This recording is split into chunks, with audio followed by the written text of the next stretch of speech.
అటువంటి life style modifications చేసుకున్న తర్వాత కూడా there is always a small risk. కాబట్టి పరీక్ష చేయించుకుంటూ ఉండడం ఉత్తమం అని మీరు ఎప్పటికీ చెప్తున్నారు. ముఖ్యంగా ఎస్పెషలీ మామోగ్రాఫ్ అంటే మన చేతికి అందని బ్రెస్ట్ ఎగ్జామినేషన్ చేసుకున్నప్పుడు కూడా ఉంటాయి కాబట్టి చేసుకోవడం ఇంపార్టెంట్ అంటారు. సో లంగ్ క్యాన్సర్కి what are the signs and symptoms sir? కొంచెం నాకు పరీక్ష చేయించుకోవాలి, because breast cancer we can examine. Correct. అంటే లంగ్ క్యాన్సర్కి సిమ్టమ్స్ వచ్చాక మనం వెళ్ళడం అనేటువంటిది అది అర్లీగా కూడా డయాగ్నోస్ కాదు. చాలాసార్లు లంగ్లో చిన్న ట్యూమర్ ఏ సిమ్టమ్స్ కాజ్ చేయదు. That is the very sad part of the cancer in that sense. Right. కొన్నిసార్లు అర్లీగా ఉన్నప్పుడు సిమ్టమ్స్ కూడా ఉండకపోవచ్చు. కరెక్ట్. సో ఇప్పుడు లంగ్లో 1 సెంటీమీటర్ 2 సెంటీమీటర్ లంప్ ఉందనుకో, నాడ్యూల్ ఉందనుకోండి, మనకి ఎవరికి తెలియదు, ఏ సిమ్టమ్స్ ఉండవు. సో ఓన్లీ వెన్ ఆ సైజ్ పెరిగినప్పుడు సరౌండింగ్ ఆర్గన్స్ ఇన్వేట్ చేసినప్పుడు సిమ్టమ్స్ వస్తాయి. సో అంటే మనకి దగ్గు వచ్చినప్పుడు స్ఫూటంలో బ్లడ్ వచ్చింది అనుకోండి, it could be one of the sign. It need not be only because of the tumour. టీబీలో కూడా రావచ్చు. రైట్. సో అది ఒక సిమ్టమ్. అట్లనే ఇప్పుడు అది ఇంకా ఒకవేళ మన రిబ్ కేజ్ కానీ లేకుంటే ఎక్కడ స్టక్ అయినప్పుడు పెయిన్ రావడం కానివ్వండి, సో వెయిట్ లాస్ అవ్వడం కానివ్వండి, ఇట్లా జనరల్ సిమ్టమ్స్ అనేది ట్యూమర్ పెరిగే కొలితే సిమ్టమ్స్ వస్తాయి. సో అర్లియస్ట్లో యూజువల్గా సిమ్టమ్స్ ఉండవు. ఇప్పుడు మీరు అడిగిన ప్రశ్నకు స్పెసిఫిక్గా ఆన్సర్ చెప్పాలి, ఎలాగో ముందట్లో కనుగొచ్చు అంటే హై రిస్క్ ఉన్న వాళ్ళకి స్క్రీనింగ్ అని చెప్తాం. అందరూ కూడా లంగ్ క్యాన్సర్ స్క్రీనింగ్కి వెళ్ళక్కర్లేదు ప్రస్తుతానికి ఉన్నటువంటి రికమెండేషన్ ప్రకారంగా. అంటే ఇప్పుడు ఎక్కువగా టొబాకో ఎక్స్పోజ్ అయిన వాళ్ళు, లేకుంటే పొల్యూటెడ్ ఏరియాలో ఉన్న వాళ్ళు లో డోస్ సిటీ స్కాన్ అని చెప్పి వస్తుంది. సో ఎల్డీసీటీ దాన్ని చేయటం వల్ల ఇక లంగ్ క్యాన్సర్ని అర్లీ స్టేజ్లో చిన్న నాడ్యూల్ 1 సెంటీమీటర్ ఇంకా చిన్నగా ఉన్నప్పుడు కూడా మనం దాన్ని పికప్ చేయొచ్చు. Right sir. And similarly for oesophageal cancer also కదా సార్? ఈసోఫేజియల్ క్యాన్సర్ కూడా యూజువల్గా చాలా అర్లీగా ఉన్నప్పుడు సిమ్టమ్స్ ఉండవు. కొంచెం అది పెరిగే కొలది ఏమవుతుందంటే మనకి మింగడానికి ఇబ్బంది అవుతుంది. సో సాలిడ్ ఫుడ్ తినడానికి కష్టం, లిక్విడ్స్ బాగానే తీసుకోగలుగుతాం.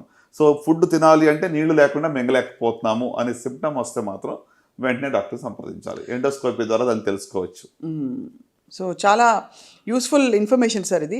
ఫైనలీ ఒక మంచి గోల్డెన్ ప్రిస్క్రిప్షన్ లాగా మీరు ఇచ్చిన ఈ లైఫ్ స్టైల్ మోడిఫికేషన్స్తో పాటు 4-5 మంచి ఆహార పదార్థాలు చెప్పండి, విచ్ ఇవాల్టి రోజుల్లో బికాజ్ ఎవ్రీథింగ్ ఇస్ కంటామినేటెడ్. ప్రతిదీ పాల పదార్థాలు, ఒకప్పుడు పాలు మంచివి, యోగులు తినే ఫుడ్ అని చెప్పేవారు. ఇప్పుడు పాలు తాగాలంటే భయం వేస్తుంది, అన్ని హార్మోన్ ఇండ్యూస్డ్ కాబట్టి. పళ్ళు అన్ని స్ప్రేలు వేస్తున్నారు, రకరకాల ఇది మసాలాల్లో కార్సినోజెనిక్ సబ్స్టెన్సెస్ బయటపడ్డాయని చెప్పి మనకి ఫుడ్ సేఫ్టీ అథారిటీ వాళ్ళు చెప్తున్నారు. సో మరి what is the best food to eat? Sure అండి. ఇప్పుడు మీరు అడిగి దాన్ని చూస్తుంటే you are what you eat. మనం ఏం తింటామో అలాగే మనం తయారవుతాము. సో ఇన్ దట్ వే మరి నేను ఫస్ట్ ఏం చెప్పాలనుకుంటున్నానంటే ఏమి తినకూడదు. I think that's important. Because ఇదే తినాలి, ఒక రూల్ బుక్ పెట్టుకుని ఫలానాదే తీసుకోండి అని చెప్పి రోజు ఒక రూల్స్తో మనం జీవించాలని జరగని పని అది. So what should not be taken అంటే చూస్తే మొట్టమొదటిగా ప్రాసెస్డ్ ఫుడ్, ప్రాసెస్డ్ మాంసం. అంటే సో దట్ ఈస్ సంథింగ్, దానిలో ఖచ్చితంగా అది క్యాన్సర్కి కారణం అవుతుందని ఆల్రెడీ ప్రూవ్ చేయబడింది. రెడ్ మీట్ మనందరికీ తెలుసు, ప్రోస్టేట్ క్యాన్సర్ కావచ్చు, లేకుంటే కోలాన్ క్యాన్సర్ కావచ్చు, రెడ్ మీట్ వల్ల వస్తుంది. సో అలాగనే మనం ఇంకా మరి ఫుడ్లో చూసినట్లయితే ఈ మధ్య మీరు మసాలా గురించి ఆల్రెడీ చెప్పారు, అడల్టరేటెడ్ అంటే కంటామినేటెడ్ ఇట్ ఇస్ బికమ్, అంటే ఎంతవరకు అంటే అది బ్యాన్ కూడా చేయబడింది చెప్పి కూడా మనం విన్నాం. ఇథిలిన్ ఆక్సైడ్ కదా సార్ దానిలో? ఇథిలిన్ ఆక్సైడ్ వల్ల, కరెక్ట్. సో ఇది మాత్రమే కాకుండా మరి రెడ్ మీట్, ప్రాసెస్డ్ మీట్ కావచ్చు. సో ఇవి కాకుండా మిగతా ఫుడ్ ఏది తినకూడదో మనం ఆలోచిస్తే ఐ థింక్ ఫ్రైడ్ ఫుడ్స్ ఎక్కువగా, అంటే మనకి రెడీమేడ్ ఫుడ్స్ ఏదైతే ఫ్రైడ్ విత్ ఆయిలీ ఫుడ్ తింటామో దానివల్ల కూడా డెఫినెట్గా క్యాన్సర్ రిస్క్ అనేది ఎక్కువగా ఉంటుంది. ఇది చాలా కీలక ఇన్ఫర్మేషన్ సార్. ఐ థింక్ వారానికి సగటున 2-3 సార్లు తినేస్తారు ఫ్రైడ్ ఫుడ్. అందరం తింటాం, ఎక్కడో అక్కడ బజ్జీలు, బోండాలు, రోడ్డు మీద. ఇప్పుడు ఇలాంటి వెదర్ ఉందంటే బయట ఖచ్చితంగా వేడి మిరపకాయ బజ్జీలు తినాలంటారు. బట్ ఇట్స్ నాట్ అడ్వైజబుల్ కదా సార్ ఫ్రాంక్లీ. అంటే మోతాదు ఇంపార్టెంట్ దేనికన్నా కూడా. అగైన్ నేను చెప్తాను, చాలా మోడరేషన్లో ఉండాలి. ఇప్పుడు కాల్చిన మాంసం, I think that is something మనం ప్రివెంట్ చేయాలి. డెలికసీ కదా సార్. అంటే చార్డ్ ఫుడ్ లో కార్సినోజెన్స్ ఉంటాయి. సో దాంట్లో పాలీ హైడ్రోకార్బన్స్, PCL అని చెప్పి, లేకుంటే అరోమాటిక్ అమైన్స్ అని చెప్పి, ఆ కెమికల్స్ వల్ల క్యాన్సర్ వచ్చే రిస్క్ ఉంటుంది. మనం బార్బెక్యూ అని మాట్లాడతాం. Yes, it is actually very very dangerous. కాల్చిన మాంసం కూడా ఎంతవరకు అవాయిడ్ చేస్తే మంచిది.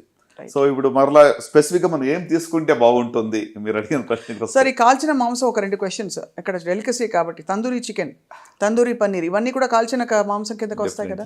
అంటే ఇప్పుడు తినొద్దు అసలు మొత్తానికి బంద్ చేయండి నేను చెప్పట్లేదు, బట్ అదే మన హాబీగానే హ్యాబిట్గానే ఉండకూడదు. రైట్. Yeah right sir.